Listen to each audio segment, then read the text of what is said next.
Anyone who's not convinced yet that the big divorce is coming, just look at this. So Justin Trudeau's wife is out. Can't see the whole title, but it says, does anyone even care about Justin Trudeau's separation?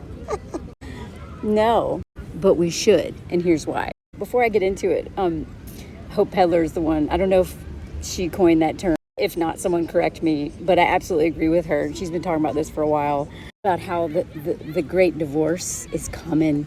I mean, we're in the middle of it, but I don't think men are aware of just how screwed they are. But y'all,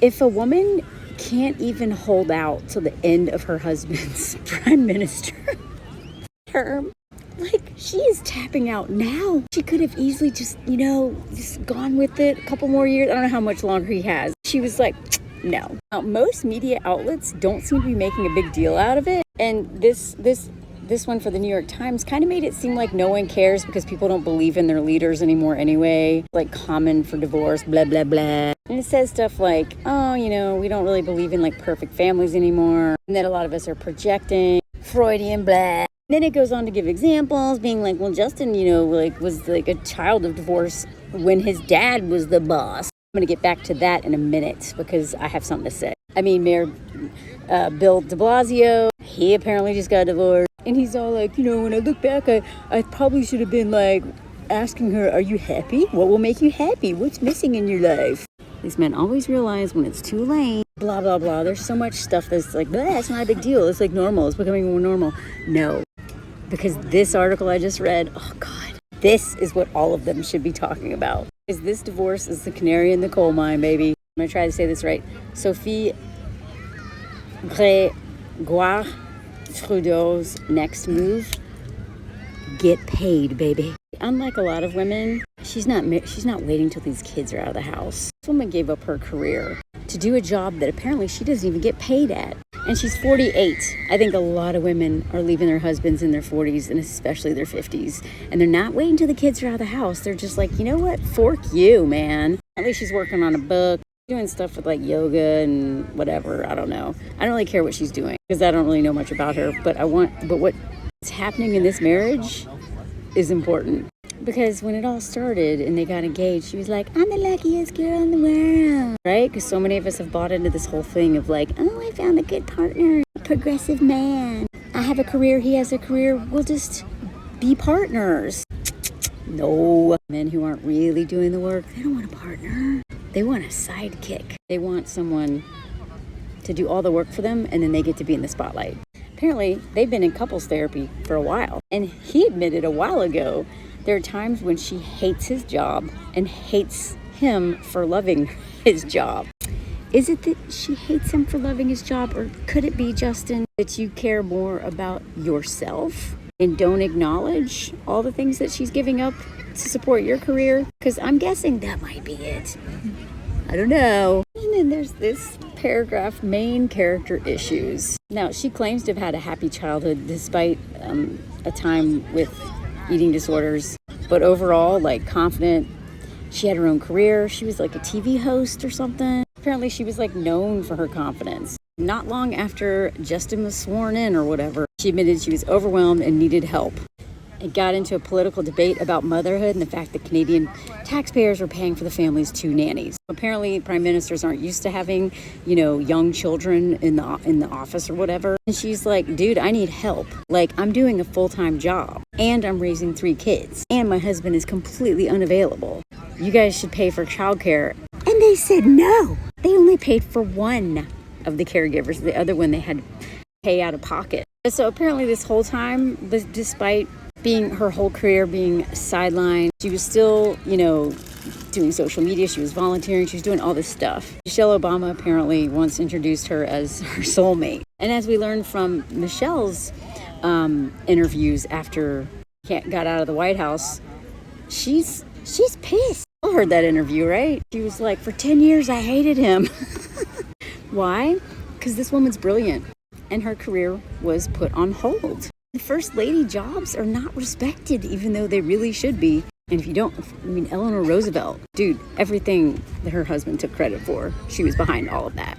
So look at this. She even said at one point, I've been doing so much work to go back to that little Sophie inside me through all the adversity, through all my own struggles. I found her, so I'm going to continue to take care of her. And that's why she's getting a divorce, y'all. She lost herself.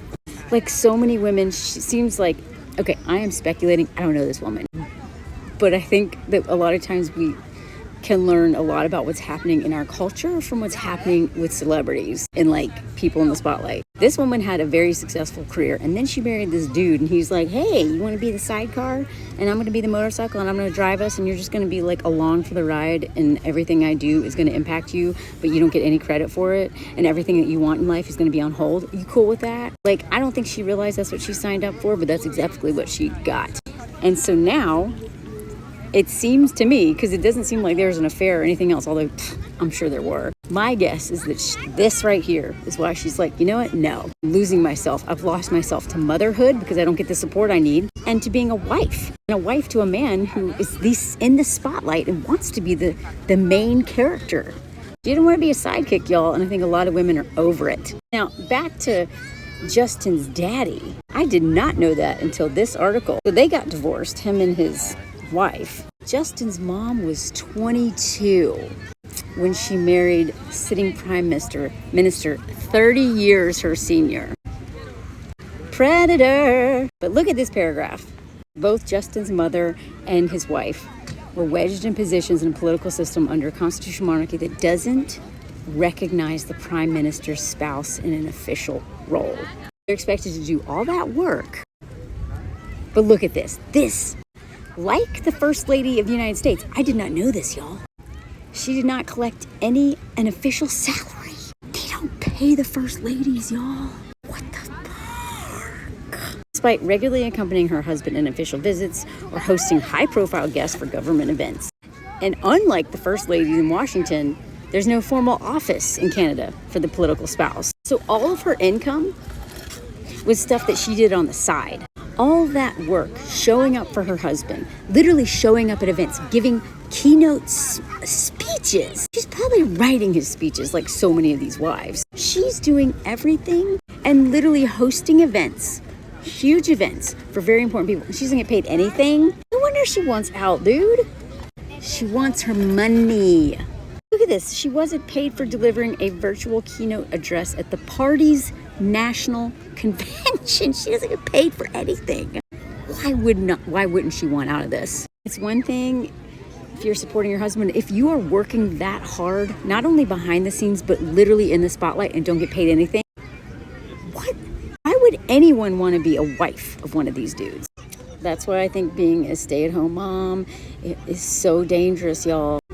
She was basically put in this vulnerable situation of a stay-at-home mom, but unlike a lot of stay-at-home moms, she has like fame, she has a lot of privilege, she has, I'm sure, like trust funds and inherited money and whatever. Because she's famous, she can go out and make her own money now. But even a woman married to one of the most powerful political figures, even she got screwed. So if a woman who has all of that is over it, what do you think women who are like don't have all of that? All that money in the bank, celebrity power and all that stuff. I think other women who don't have that, giving up everything, and then their husbands go cheat on them. Their husbands just don't do anything. I'm telling you, man, I think a lot of women are realizing that they have not, it's not just financial, although that is a big part of it. They have lost themselves. I've seen it happen in my life to so many women where I'm like, who are you? Like, where did the person that I know, where did she go?